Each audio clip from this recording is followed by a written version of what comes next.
एक बादशाह अपने घोड़े पर सवार था। वो घोड़ा किसी वजह से भुतक गया और बादशाह सर के बल नीचे गिर पड़ा।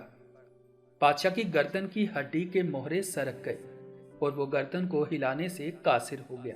शाही तबीबों ने बहुत कोशिश की कि किसी तरह बादशाह की गर्दन के मोहरे वापस अपनी जगह पर बैठ जाएं, मगर वो नाकाम रहे। इस दौरान मुल्क यूनान का एक तबीब इस बादशाह के मुल्क में आया।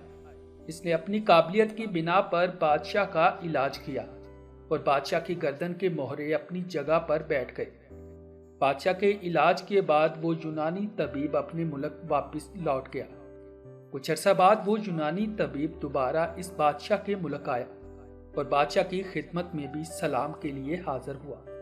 बादशाह के लिए लाजम था कि वो इस तबीब की आवभगत करता और इसके साथ इज्जत से पेश आता, मगर वो इस तबीब के साथ ऐसा बर्ताव करता रहा जैसे इसे जानता ही न था।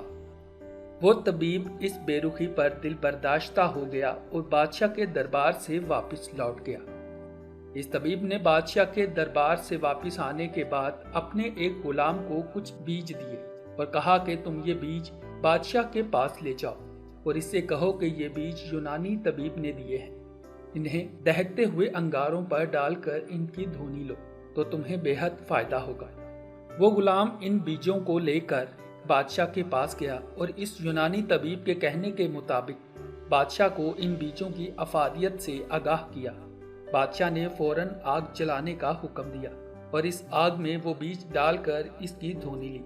जब बादशाह को धुआं लगा तो इसने एक जोरदार छींक मारी और फिर इसकी गर्दन के मोहरे अपनी जगह से सरक गए। बादशाह इस सूरत हाल से बड़ा परेशान हुआ और इसने हुक्म दिया कि यूनानी तबीब को ढूंढकर मेरे पास लाया जाए।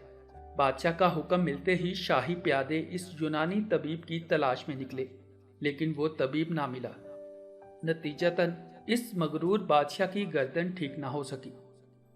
हजरत शेख सादी रहमतुल्लाह अलैह इस हकायत में बयान करते हैं कि किसी का एहसान मानना चाहिए। अगर किसी ने आपके साथ भलाई की हो तो इसके साथ भी भलाई से पेश आना चाहिए, और यही शराफत की दलील है। अपने मोहसिन के एहसान को भूल जाना और उसकी नेकी को याद ना रखना इंतहाई घटिया दर्जे की निशानी है। तो दोस्तों, अगर आपको ये तहरीर अच्छी मालूम हो तो अपने दोस्तों के साथ शेयर ज़रूर कीजिए, और हाँ, हमारा चैनल सब्सक्राइब करना ना भूलिए और कमेंट्स में ज़रूर बताइए कि आपको ये तहरीर कैसी लगी।